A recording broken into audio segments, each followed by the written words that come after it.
నేడు జయశంకర్ జయంతి ఉంది. తెలంగాణ మలిదశ ఉద్యమంలో మలిదశ ఉద్యమకారుడు గడ్డం మాణిక్యాచారి గారితో మనం ఉన్నాం. సార్ నమస్తే. మీరు మలిదశ ఉద్యమం స్టార్ట్ అయినప్పుడు కేసీఆర్ గారు మళ్ళీ తెలంగాణ కావాలి అని నిరాదీక్ష చేపట్టిన రోజున మీరు తెలంగాణ ఉద్యమంలో ఉన్నారు.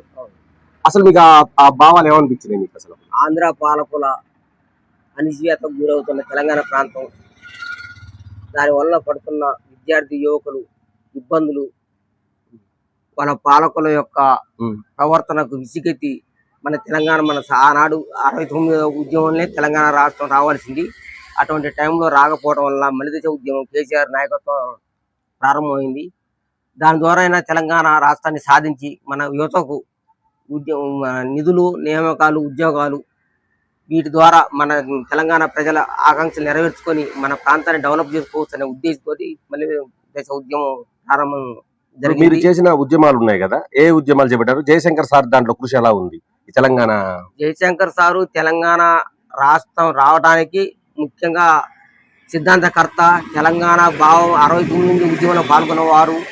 వారి నాయకత్వంలో ఉద్యమం నడకపోయినా విద్యావంతులతోటి, ఉద్యోగస్తులతోటి ఎంతో కొంత ఉద్యమాన్ని నీరు గారకుండా పొగబెట్టినట్టుగా దాన్ని లేపుతూనే కంటిన్యూగా సాగిస్తున్నారు.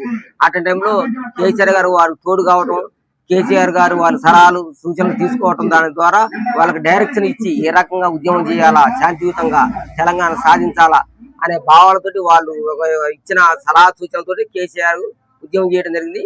వారి ఆదేశాలతో ఆనాడు తెలంగాణ ప్రజలంతా, యువకులు, ప్రతి ఒక్కరు, రైతులు, ప్రతి ఒక్క కష్టజీవులు, ప్రతి ఒక్కరు కూడా ఉద్యమం చేసి తెలంగాణ రాష్ట్రాన్ని సాధించడంలో ముఖ్య పాత్ర పోషించడం జరిగింది. ఇప్పుడు మీరు తెలంగాణ ఉద్యమంలో ఏ లక్ష్యాలతో పోరాడారో ఆ లక్ష్యాలు ఇప్పుడు తెలంగాణ వచ్చి 13 సంవత్సరాలు 14 సంవత్సరాలు అవుతుంది. ఆ లక్ష్యాలు సాధించడం అనిపించిందా మీకు? ఆ లక్ష్యాలు సాధించేది వాస్తవం ఏం లేదు, ఏదో కొద్ది గొప్ప తప్ప అంత మించేది సాధించేం లేదు. అందుకే తెలంగాణ ప్రజలు ఇంకా కొంత వ్యతిరేకతోటే తెలంగాణ సాధించి కూడా మనం ఏమి సాధించలేకపోయినాం, మనం అనుకున్న ఆశలు నెరవేరలేదు అనే భావనతోటి ప్రజలు ఉన్నారు. Thank you.